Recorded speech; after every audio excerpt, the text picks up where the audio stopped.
Welcome back to the Journey podcast with Morgan and Bond. I want to talk about something that has been trending recently, and it's been coming up because Taraji P. Henson revealed that she is not making that much money as a incredible actress, as an OG in the world, as one of the best Black actresses in the world. She literally is making pennies on the dollar compared to her white and male counterparts. And she shared this as a part of her press run recently with the color purple.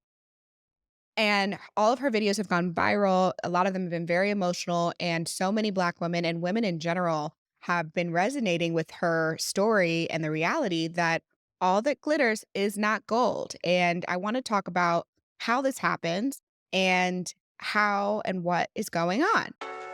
Hey everyone, I'm Morgan DeBon, a passionate entrepreneur and life advisor. With the Journey podcast, you'll discover that success isn't about the destination, it's about the journey. I'm sharing stories of amazing people who've taken control of their lives. Join me on my own journey to discover the secret sauce behind reaching success with permission from no one else. So, Taraji is an actress. Actresses and musicians have entire teams around them, and everybody gets a cut.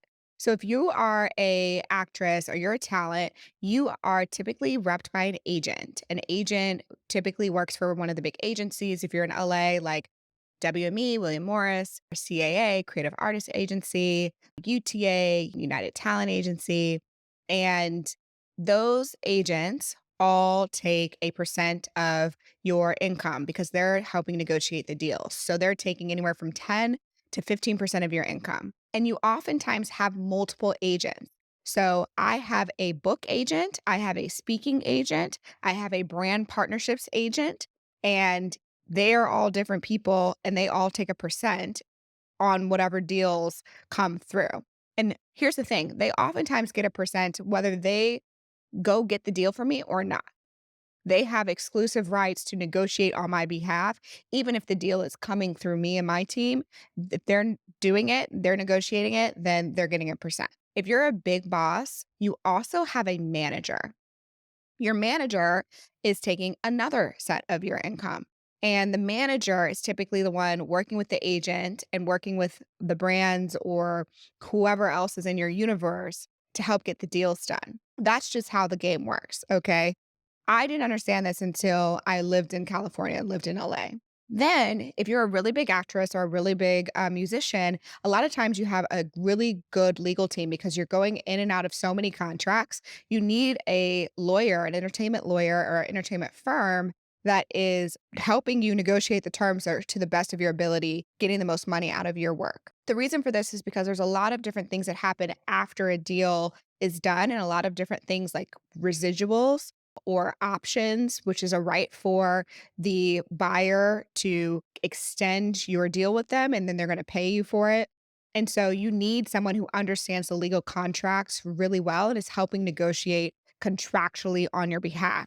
And so in some cases, your lawyers will also take up 5% of your earnings because the idea is that by them negotiating on your behalf, you're getting a better deal and therefore they should get a cut for their work. The thing about Taraji that I think is the reason why this content went viral is because a lot of people don't talk about this stuff. It is kind of an industry no-no to talk about how much money you're making or really not making. Nobody wants to be blackballed in the industry. And that really happens where someone's like, you know what? She's too difficult.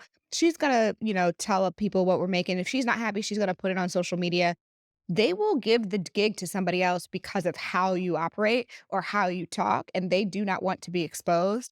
And you may lose deals because you're speaking up. So she's taking a huge risk by telling us these things. And that means she's super fed up. Basically, what she's doing is showing us she has nothing else left to lose because she is exposing all of these brands that she's worked for, TV shows, movies. She talked about Benjamin Button, how much money she was making. She said she almost didn't do the color purple because she didn't like what they were offering her. And Monique tried to say this before. There's other Black artists and Black musicians and Black actresses who have said this before, but I think everyone is finally able to listen because Taraji is such an incredible, successful woman. She has 21 million followers on Instagram. She should not be getting nickeled and dimed by any industry if just 1% of her audience actually watches her work or shows up to the shows or the movies, like they're making money. Okay. So she deserves more, but let me not go into it. Okay. So you've got your agent, you've got your deal maker, which is your manager, you've got your lawyers, that's 5%. So you're at 15%. Your manager might be taking 10%, your lawyers are taking 5%. So now we're at 20, 30% gone. And here's the thing about this money. They're taking 30% of gross, meaning before taxes. So if you're making $100,000, they're taking 30% of the 100,000. That's 30,000, and you're still getting taxed on the amounts, right? So you're still getting taxed, and that's a problem. You're getting taxed probably in the 37 plus tax bracket federally. If you live in California, that's what, 12, 13%. So out of the gate, you're literally almost at 50% gone. It adds up so quickly, doesn't it? And that's what she was really trying to say. And I think that's what Hollywood has been trying to say with all the strikes, with the writer strikes and the actors striking. It's like what you think is happening and what it looks like on Instagram and social media and these beautiful red carpets and the glamour is not real. It's all a facade. I remember living in LA. I was starting to get invited to like red carpets and these screenings and all these things. And I was so insecure because I was like, how does everybody look so good? How do people not have time to be going to work? And then when are they getting their hair done, their makeup done, the stylist? When is this happening? Because I'm working all day from 8 to 6. The screening starts at 7. When am I supposed to get my makeup done? And when am I supposed to go get changes in this outfit and fight LA traffic? It's just a different world, right? Like people are living full time as public figures. They're not necessarily, doing this juggle that I'm talking about, but it really highlights the industry behind the industry.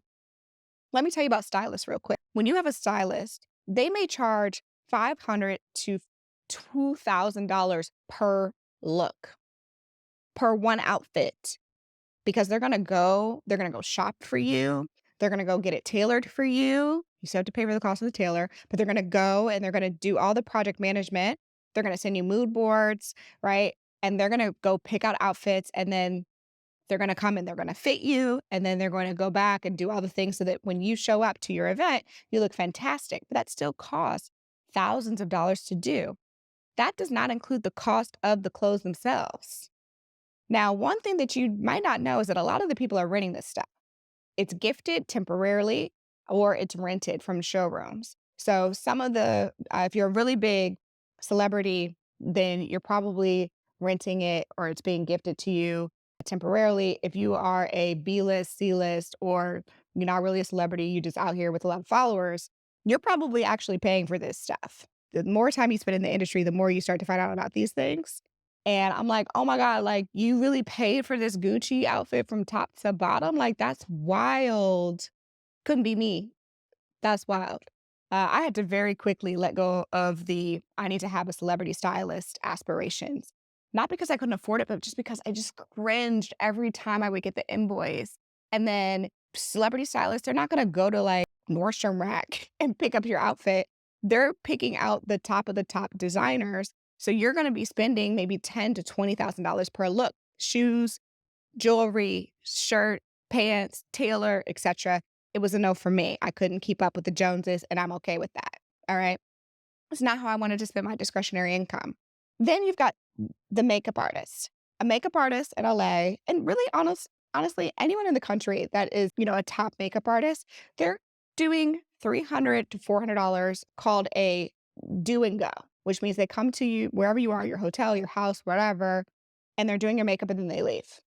If you want that makeup artist to stay with you for half a day because you've got press day, you're doing photos and you're going someplace else and you're doing photos and interviews, it might be $1,000, $2,000, $3,000 a day for that makeup artist. Okay. That doesn't include if they're flying to another city. If you want to have a consistent look, you got to pay for their expenses. So let's say you're just doing a do and go. That's $350. Cool. Then you've got your hairstylist. So if you have a thing and you need your hair done, plus weave and all the things, because a lot of these women, they're not wearing their natural hair out because of how often they have to have their hair done. They're wearing wigs. Those cost $800, $1,000 or more. Then they're getting those wigs or hair styled. Okay, that's another couple $100 more, right? If you're doing this 2, 3 times a month, you can see how very quickly you are spending so much money just to exist and be in this industry when you're not actually making that much money at the end of the day. I think that Instagram, social media, how media works generally is one of the things that contributes to this. And it's just such an unfortunate part of the industry that is going to keep up with this cycle unless people like Taraji speak out and use their power to help other people understand, you know what, you need to be giving these people better terms. You need to be valuing these women and these people of color much higher because they're actually driving so much revenue for your business. All of this is to say, if you want to be an influencer, you want to be an actress, you want to be a musician, really consider how your team is set up. Really make sure you understand the deals in terms of this industry that you're getting into and make sure that it's worth it for you. And if you find yourself in this industry already and you're kind of like, I don't love this, this feels wrong, get out. You do not have to participate, okay? I chose to get out. I do not participate in it all the time. I will choose moments when I want to go on the red carpet and I want to go to the screenings and I want to be in the mix and I get the stylist and I do my hair and I look va va voom and I have the car service. I do all the things, but it's not my day to day. And that gives me more freedom to really enjoy playing dress up and really enjoy being a part of the conversation and being in this community without it being a part of my identity to the point where it's impacting my financial stability and it's impacting my mental state. Kudos to all the actresses, creators, and influencers who are able to figure this out. But I want you guys to know these things in advance. I want you to know this stuff in advance before you decide to go down this route. Understand the terms and conditions of how these things work. Just because it's gold doesn't mean that they own it, okay? And it doesn't mean that they're actually keeping it in their bank account at the end of the day. Thanks for listening to the Journey podcast. If you enjoyed this episode, make sure you leave a review and head to our Instagram and YouTube to leave a comment.